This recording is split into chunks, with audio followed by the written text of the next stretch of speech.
Ito na po yung apoy.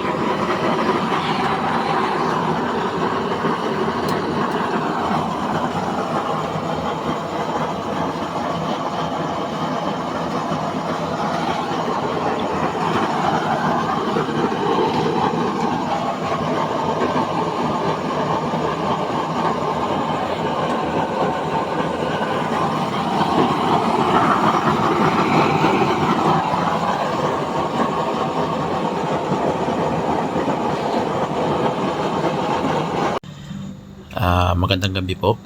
So ngayon may 2 piraso tayo natapos, no? So nag-overtime tayo ngayong gabi dahil may schedule na brownout bukas. So tinapos natin ito para matispire natin. So ito po yung order ni Sir Michael at ni Sir Renato.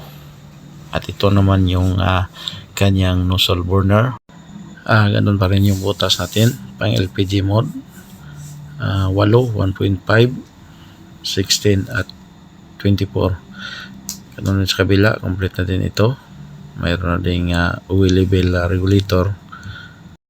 So ngayon pwede natin itong i-tespire para ma-sureball natin na walang leaking at walang mess tayo na butas. At yan naman yung heavy duty natin, ginagawa pa ni Noy,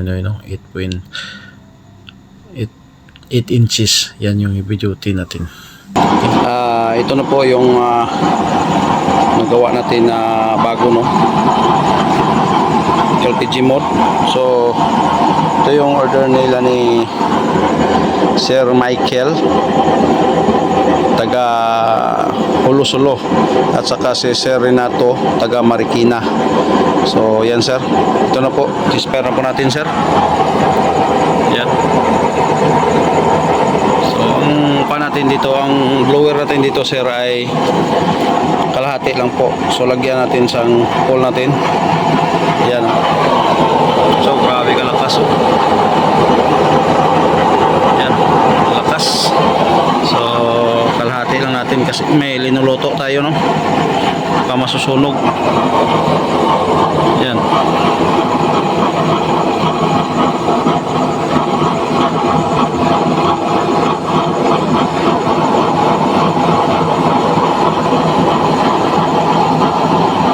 Grabe kalakas, oh.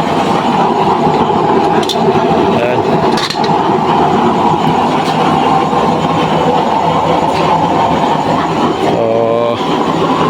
Ipipin ko na lang ito, lilinisan at ipipin ko na lang dito para mapadala ko na bukas. So bukas burnout po, dahil makatrabaho ng kala natin. So nag-overtime tayo ngayon para matispire din natin at malinisan na lang bukas. Yan, kasi burnout bukas, so pwede yan, papadala ko na lang yan sa inyo. So ayan, so tispire na po natin, no? Ito yung order ng taga Hulusulo at saka taga Marikina. So itong dalawa.